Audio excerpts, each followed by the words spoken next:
Hello YouTube, WFan2 back here with a video, and today I'm going to be doing the WWE Elimination Chamber 2020 pay-per-view review, or setup video I should say.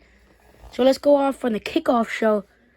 This was the kickoff show. It was Elias versus Ricochet versus Ali versus John Morrison, and the winner would earn a spot in the United States Championship triple threat match on the actual show of Elimination Chamber. It was between Riddle, Bobby Lashley, and the winner of this fatal four-way match. As you can see, the winner was John Morrison. So yeah, I think Morrison pinned Ali after he got distracted. So yeah, but John Morrison ended up winning this, which means he is now in the triple threat match between Riddle, Lashley, and John Morrison. And they took out Keith Lee for some reason. I'm not sure why they took out Keith Lee. So yeah, but you'll see who win this match later on in the night for the United States Championship. So yeah, but let's get on to what kicked off the Elimination Chamber show. It was the SmackDown Elimination Chamber match.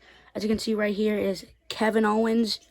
We got Sami Zayn and King Corbin. Over here we have Daniel Bryan and Jey Uso. You just can't really see him. Daniel Bryan and Jey Uso right there. And yeah, I just don't have a Cesaro figure, but that's pretty much it right there. So yeah, I just don't have a Cesaro figure like I said. But basically there were some good spots in this match, like when Kevin Owens, as you can see, he hit a moonsault onto everyone down there. I just don't want to put everyone there. So yeah, Kevin Owens hit a moonsault onto everyone. And yeah, but pretty much these guys did nothing. King Corbin tapped out to a sharpshooter from Cesaro. I'm not sure how Sami Zayn got eliminated. I'm pretty sure it got eliminated by like Cesaro or something.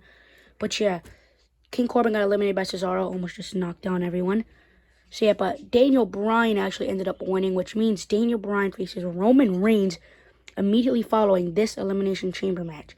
So Daniel Bryan versus Roman Reigns at the Elimination Chamber match. I'll put it right here so you can see better. But Daniel Bryan ended up pinning Jey Uso. So the first one eliminated, I think, was Sami Zayn. Second eliminated, I think, was King Corbin. The third eliminated from this match was Kevin Owens by Jey Uso. The fourth eliminated was Cesaro, I think. Yeah, it was Cesaro. And then the last two were Jey Uso and Daniel Bryan. I thought it was going to be Cesaro and Daniel Bryan to be the last two, but it was actually Jey Uso and Daniel Bryan to be the last two. So yeah, and that means Jey Uso would face Roman Reigns if he wins, or Bryan would face Roman Reigns if he wins. Like I said, Daniel Bryan ended up winning this match. So yeah, Daniel Bryan ended up winning this match. I'm not sure how, because I wasn't really looking at my TV screen when I saw it, but I just saw Daniel Bryan pinning Jey Uso, which means Daniel Bryan will be facing Roman Reigns immediately after. So once the Elimination Chamber had risen up, out came out the Tribal Chief Roman Reigns, Universal Champion. He faced Daniel Bryan. So yeah, obviously I have two Daniel Bryan figures.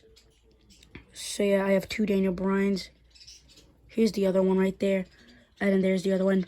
But Roman Reigns came out. He faced Daniel Bryan basically. Roman Reigns, the match started when Roman Reigns, he came out. He charged up for a spear. Daniel Bryan reversed it with a yes lock. Roman Reigns, he didn't even phase the tap out. He came out, he lifted up Daniel Bryan's head, smashed it on the mat, on the ring mat, and then he just started beating up, punching Daniel Bryan like how he did to Jey Uso at Hell in a Cell in Clash of Champions last year. He started beating him and beating him up until eventually he locked in the guillotine. Daniel Bryan passed out, and Roman Reigns won. So Roman Reigns, he was celebrating on the middle rope, raising up his championship. And then out of nowhere, Edge, he comes in the ring, spears the Tribal Chief Roman Reigns, and then he points at the WrestleMania sign and whispers something to Roman Reigns' ear. I couldn't hear it from the camera, but he pointed to the WrestleMania sign, and the announcers would eventually reveal that it is going to be Roman Reigns versus Edge at WrestleMania 37. Can't really see the logo, but yeah, WrestleMania 37 is going to be Edge versus Roman Reigns for the Universal Championship. So yeah. The next match on the card, can't really remember, but I think it was this match. So it was the triple threat match for the United States Championship between John Morrison, Bobby Lashley, and Riddle for the United States Championship. So yeah, they were going up against for the United States Championship. Like I said in the intro, I'm not sure why Riddle got taken out of this match. So I'm not sure why he got taken out of this match, but this pay-per-view went by really quick. But yeah, nonetheless, basically the match came to an end when Bobby Lashley had John Morrison in the Hurt Lock, as you see right here. Basically, Bobby Lashley came out with MVP. MVP had a crutch. He was actually, like, in real life hurt. So MVP came out with a crutch. and he was with Bobby Lashley, so the crutch would play a factor in the end of the match, which I'm trying to say right now. Lashley, he hit the hurt lock on John Morrison. Riddle was outside the ring with MVP's one crutch that he had.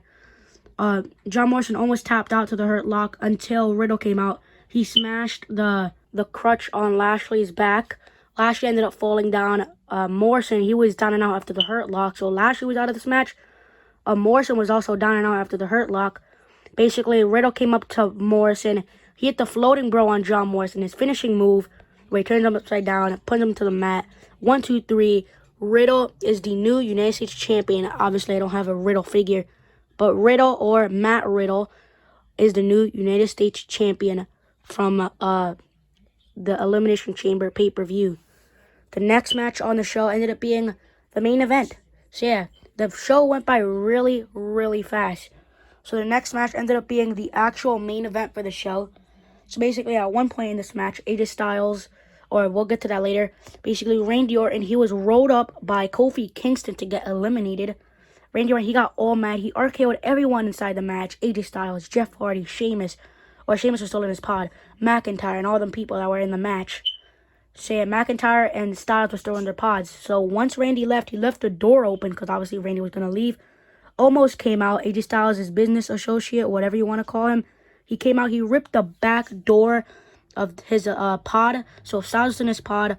Almost came and ripped the back door. Styles escaped from the back door. He came in through the entranceway where the door was unlocked because Randy was coming out.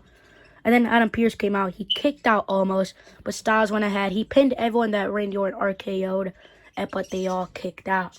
Another point in the match is when Kofi Kingston came up. He had a trust fall from on top of the pod onto everyone.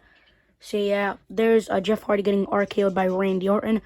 So basically, the eliminations were Randy Orton was eliminated by Kofi Kingston, like I said. That was surprising. I mean, no Fiend. So there was no Fiend at Elimination Chamber. I totally expected the Fiend to show up at Elimination Chamber, but he was eliminated first by Kofi Kingston. The second eliminated, if I am correct, was Jeff Hardy. I'm not sure. I don't really... Oh, no, not Jeff Hardy. The second eliminated was Kofi Kingston by Sheamus. Like 10-15 minutes after Kingston eliminated Randy Orton. Almost said Roman Reigns for some reason. So yeah, like 15 to 10 minutes after Kofi Kingston eliminated Randy Orton, Sheamus came out with a bro kick out of nowhere onto Kofi Kingston. 1, 2, 3, Kofi got eliminated. The elimination after Kofi, I think, was Jeff Hardy. So yeah, he got Claymore kicked by Drew McIntyre out of nowhere. So yeah, then Hardy was gone. The fourth eliminated, surprisingly, was Sheamus. So yeah, Sheamus got eliminated by AJ Styles when Sheamus hit the bro kick on Drew McIntyre. AJ Styles came up, phenomenal forearm onto Sheamus. 1, 2, 3. Sheamus was eliminated. So the final two, surprisingly, were AJ Styles and Drew McIntyre. That's surprising how they were the final two. I expected Sheamus and McIntyre for the final two, but the final three were Styles, McIntyre, and Sheamus, which Sheamus was eliminated, which means the final two were McIntyre and AJ Styles. So yeah, the match came to an end when McIntyre, he was selling his injury from the bro kick that Sheamus gave him right there. AJ Styles, he went up for the phenomenal forearm onto Drew McIntyre to win the WWE Championship. McIntyre, he reversed the phenomenal forearm mid-air with a Claymore kick. 1, 2, 3. Drew McIntyre retains his WWE Championship, and he is going to WrestleMania up against someone. We know it's not Edge because Edge already picked Roman Reigns for WrestleMania, so who's facing Drew McIntyre? I'm not sure, but wait. After the Elimination Chamber got brought up, came out Bobby Lashley. He attacked Drew McIntyre, threw him into the barricade. He threw him into the announcer's table. He brought him back in the ring. He locked in the hurt lock on Drew McIntyre. He threw him down with a Uranagi, or a modified rock bottom. So then McIntyre, he was laid out down, and then all you heard was awesome. And the Miz came out. He actually cashed in his Money in the Bank briefcase. He went ahead, he hit a DDT on Drew McIntyre. McIntyre kicked out, and then he hit the skull crushing finale on Drew McIntyre. 1, 2, 3. The Miz is the actual new WWE champion. So the Miz actually is a new WWE champion, which is really surprising. So yeah, Miz is new WWE champion heading to WrestleMania. Another confirmed match for WrestleMania was Edge versus Roman Reigns for the Universal Championship. I almost forgot this. It was Sasha Banks and Bianca Belair going up against Nia Jax and Shayna Baszler. I almost forgot this somehow. So yeah, but basically the match came to an end when Reginald, aka Carmella's business associate or whatever, he came to the match. He gave Sasha Banks a wine glass, whatever, like a little bit of the bubbly stuff that Chris Jericho has. He gave that to Sasha Banks. Sasha Banks says, I'm not going to use it. So then came out Nia Jax. She hit the Samoan drop on Sasha Banks. 1, 2, 3. Nia Jax and Shayna Baszler still WWE Women's Tag Team Champions. So yeah, but nonetheless, that is it for the show. Miz is actually new WWE Champion. So yeah, Riddle is actually new United States Champion. So yeah, Roman Reigns ends up retaining on Daniel Bryan. So yeah, but that is it. I give it a solid 7 out of 10. It was a pretty good show. So yeah, all the matches were actually good. So yeah, surprisingly, all the matches were actually good, including the kickoff show. The reason why I watched the kickoff show match was because Morrison versus Ricochet has actually been a dream match of mine since Morrison made his debut in WWE, so I just wanted to see that because it's been a dream match for me. I don't know about you, but Morrison versus Ricochet has been a dream match for me ever since Morrison made his return in January 2020 last year. But yeah, solid 7 out of 10 for me. Peace, Grub, and hopefully see you next one. Peace.